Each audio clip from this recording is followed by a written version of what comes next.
In my personal life, I have kind of solidified myself accidentally as sort of the design advice girly. Because people know I'm interested in interior design, I happen to get into a lot of conversations with people about their homes and kind of what they want them to look like and feel like, but aren't quite able to achieve. And I've noticed a few really common things that get in the way of people achieving that sense of like satisfaction with their spaces. And so that is exactly what we're going to talk about today. But before we get into that, if you're new here, my name is Bella. I love all things design and DIY.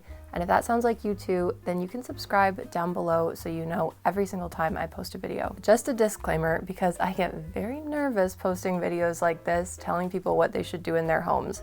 This is not about you getting rid of things that don't follow trends or things that aren't expensive or don't impress people when they come into your homes. This is about getting rid of things that make you personally very unhappy and uncomfortable in your space. I know this can be really complicated also when you live with other people, whether that's a partner or your children, family, roommates, friends, whoever it is.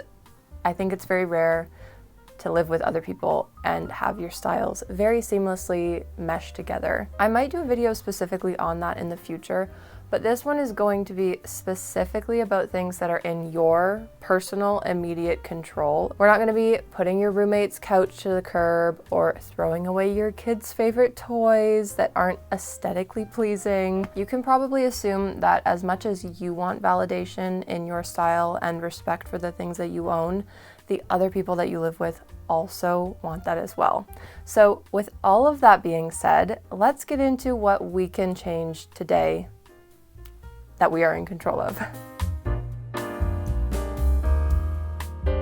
On that note, I think it's fitting to start with probably the most complicated thing that I see holding a lot of people back in their homes. And that is holding on to sentimental things that you don't actually like. If you take these tips to heart, I'm gonna have a lot of grandmothers out there rolling over in their graves, because let's talk about family heirlooms. There's good ones, and there's also very, very bad ones. I want to use the example of a dining set, because that takes up a lot of space. Say your grandmother downsizes, passes away. I don't know what happened to her, but she's getting rid of her dining set. You have a lot of people in your family and everybody kind of says, no, I don't have room for it. It's not my style. I already have a dining set, and somehow this thing gets cast onto you. I think this is something that's very common in family dynamics when it comes to deciding who gets what, from especially people who have passed away. You don't want to become, I'm gonna call it a design scapegoat. Now, I don't know if that's the right use of the word, but it feels right. Everyone else in your family has the comfort of knowing that your grandma's dining set is still alive and well, and it's being preserved in your family and can continue to be passed on generation by generation. However, you hate this thing and are basically just taking on that sentimental role for everyone else, but it's taking up space in your house and in your mind every single day. Think about how much time in a day that's taking up of you thinking negative thoughts. All of these little times throughout the day that you spend like 5 to 10 seconds thinking about something, if it's really, really present in your home and it's taking up a lot of space, that's a lot of time.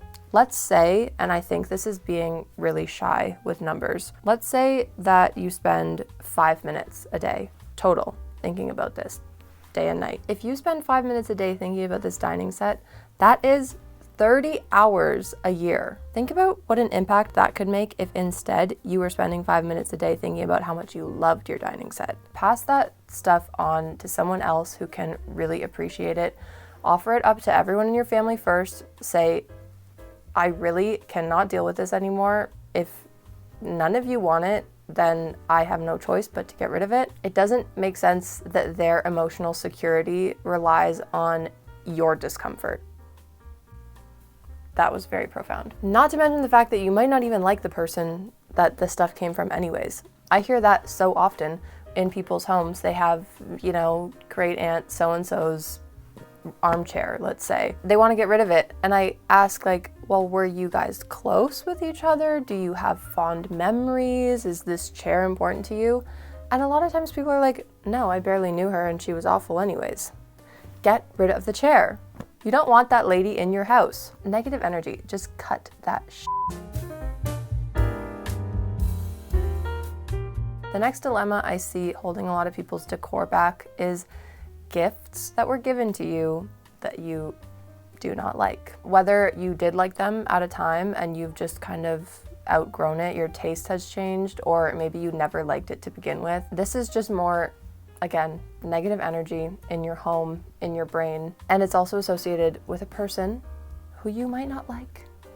I'm just saying. Let's assume that the gift giver's intentions were really great when they got you this gift, which is not always true, but let's assume that they were. I think it would be safe to assume that they wouldn't want something in your home that's taking away from your mental health at the end of the day. If I knew that I gave someone something and every single time they looked at it, they were annoyed and that annoyance is associated with me, I would 100% want them to get rid of it. And if the gift giver does not care about whether you like the gift or not, that's not a gift in my opinion, and I don't think that you should have to feel any sense of obligation to keep a gift that was not thoughtful to begin with. The nice thing too is as you start to become more invested in your home design and really start fine-tuning your style, people who are close to you and who care about you will definitely notice. They'll start to kind of take the hint, I would assume, and stop buying you things that are so far off of what your style actually is. Okay. The next one is really complicated and layered, and that is hand-me-downs. This is very, very close to my heart for a few reasons. Once I started breaking this down, I realized I really, really resonate with this specific tip and eliminating it from your home. And again, obviously hand-me-downs are nice if you actually appreciate them, but I'm talking about things that you do not like. The first reason that I think a lot of people receive hand-me-downs, and I can relate to this because I am 25, and while I don't have my own home, which I'm actually grateful for because by the time I do, my style will be very established and I've already been able to purchase a lot of essential things that I need.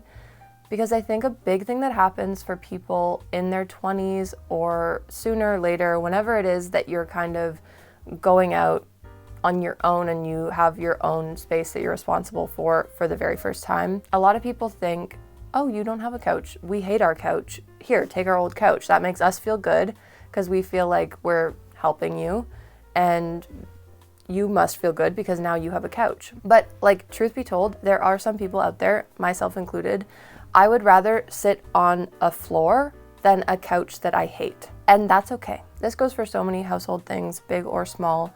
Regardless of how much space they take up physically, they can take up the same amount of space in your brain. So be very intentional about what you say yes to, even though you might actually need that thing. If you really hate it, there's gotta probably be a workaround to get a version of that thing that you actually love or at least like. And I'm not talking about holding out for things that are super expensive, that are totally out of reach for wherever you are at in life. Just maybe there are other things that people would be willing to pass down to you that are more aligned with your taste. And if not, just keep moving. The next reason that I also very much so relate to this is not having money. My family did not grow up with money, and I was the youngest out of my sister and I, and the youngest girl out of our entire extended family. So I saw so many hand-me-downs going through my life personally. This is really great. Again, people have the best intentions, but I've heard so many people talk about this, especially when it comes to like decluttering your home. Hand-me-downs can be extremely overwhelming because especially when a lack of money can be the reason that you're receiving so many hand-me-downs. In theory, it is nice. I will keep reiterating that, but it can have the feeling like people are just dumping their crap on you without kind of consideration for whether or not you would like it. And I'm saying this very wearily because I know that obviously some people are in situations where they would appreciate literally anything. But really, something that I like to come back to in these videos is that everyone, no matter what their like economic status is, deserves to have taste and have a style. I'm going totally off script right now, but I think that our physical environments just impact our mental health, our physical well-being, all of that so much. And being financially insecure is really, really stressful on your brain and like literally on your body. It is so important to have a safe feeling space that you can come back to at the end of the day, and somewhere that feels like it's a reflection of the way that you feel inside. I just want to say, like, if this whole hand-me-down thing is really resonating with anyone out there because you don't have money and you do feel like people just kind of dump their crap that they don't want on you, and you don't feel like you're worthy of actually choosing things that you love that reflect your style, and you feel like your home is just a random mix of a bunch of people's stuff from over the years that you don't actually like, that is such a valid feeling, and I hope that this helps. I got surprisingly emotional during this. Okay, moving on. Any antique lovers out there, I think you can also probably relate to this. This is the third way in which my life has been impacted by hand-me-downs, and that is when you love old things. People assume that you just like anything because it is old, not because you have, you know, a specific style and taste of a certain era and niche kind of genre of antiques. I've gotten offers for so many strange things over the years because people just think, oh, this is a random old thing. She likes random old things. I'm gonna ask her if she wants this. For any of these scenarios that you might be receiving an offer for a hand-me-down that you do not want, that you don't like, it just really comes down to learning to say no, and that's really, really difficult, especially in this situation, because it is a very awkward thing where it's like they don't want the thing anymore because maybe they don't like it or it's not their style. I've had so many people, especially with this antique thing, of people being like, oh, I have this thing from my grandma, I just hate it, it's not my style, but I know you like antiques. I think it's really ugly, basically, is what they're saying. But I know you like old ugly things, so you will probably like it. Again, it's that like people's emotional security, they want to place that onto someone and make sure that their item is going to a good home. Totally get that. However, it is very weird that as the receiver of a hand-me-down, it feels rude to say no because you might also agree and think that this thing is really ugly. So it feels like you're kind of like, yeah, no, it is crap, I agree, I don't want this. Even though they're in agreement because they don't want it. It feels rude still? I don't know. It's really hard to talk about homes and home design without talking about money. And that is something that I always want to do on this channel because I think it's so important to be transparent and not act like everyone watching can afford everything, because that's not realistic at all. A huge thing that I think really holds people's styles back in their homes is holding onto things because they were expensive. Even if they're not your style, and even if, this is a big one, you weren't even the one who bought them. I don't want to sound like I'm oversimplifying this because it's so complicated, people's relationships with money for so many different reasons.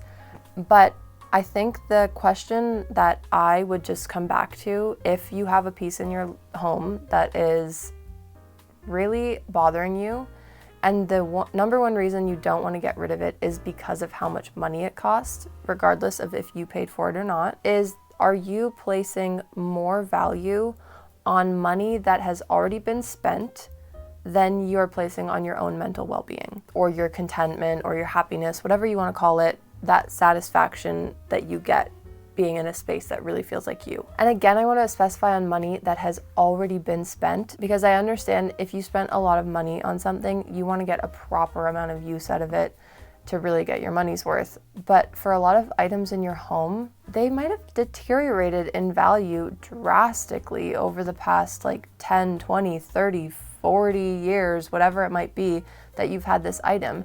And good for you for totally getting every penny that you spent out of this item.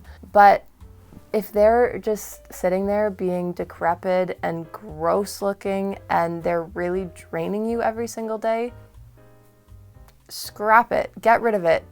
It doesn't have the same value anymore because it's been used so much and it looks sad and dingy and ugly and dirty and gross. It is no longer a, $10,000 sofa. It's now probably like a $500 sofa. So get rid of it. A sofa is maybe an extreme example. I'm more of like a thrift store sofa kind of girl, not like a restoration hardware sofa kind of girl. So I understand if it's a big investment thing to replace, that you want to take your time with it and be intentional.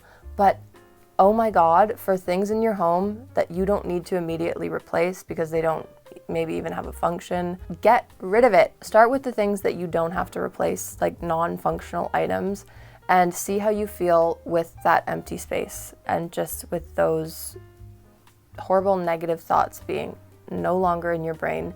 And I guarantee you it will spur you on to try to think of how you can eliminate all of these other very, very tricky design problems in your home.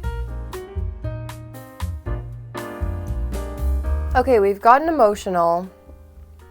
I've been very nice, I think, this whole video, but I do need to give you some tough love because I think a lot of times people complain a lot about things they are not willing to change. I really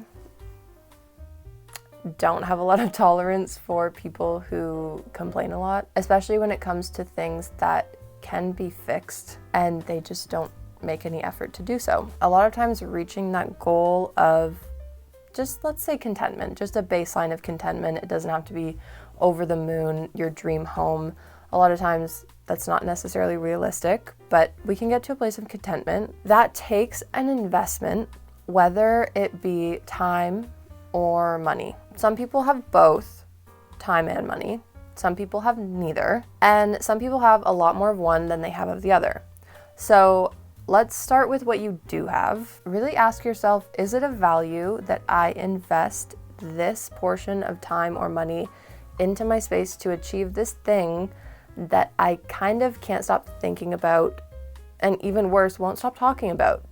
Because sooner or later, people are gonna get annoyed with your complaining. I'm just being real. A prime example I have of this is painting. I'm so pro paint your house, paint everything. If you want to change it, paint it. It's actually not that difficult.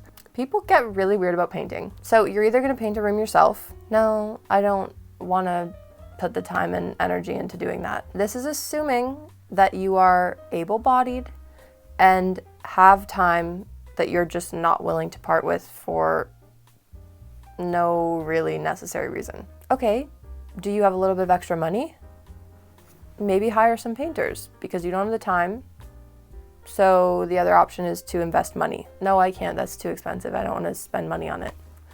Okay, well then I am so sorry, but you are out of luck. You cannot paint your house. There's no secret third option. You cannot repaint the room without either painting it or hiring someone else to paint it. I want to make sure I'm still being empathetic because that might have sounded kind of harsh. I'm talking about pretty simple things.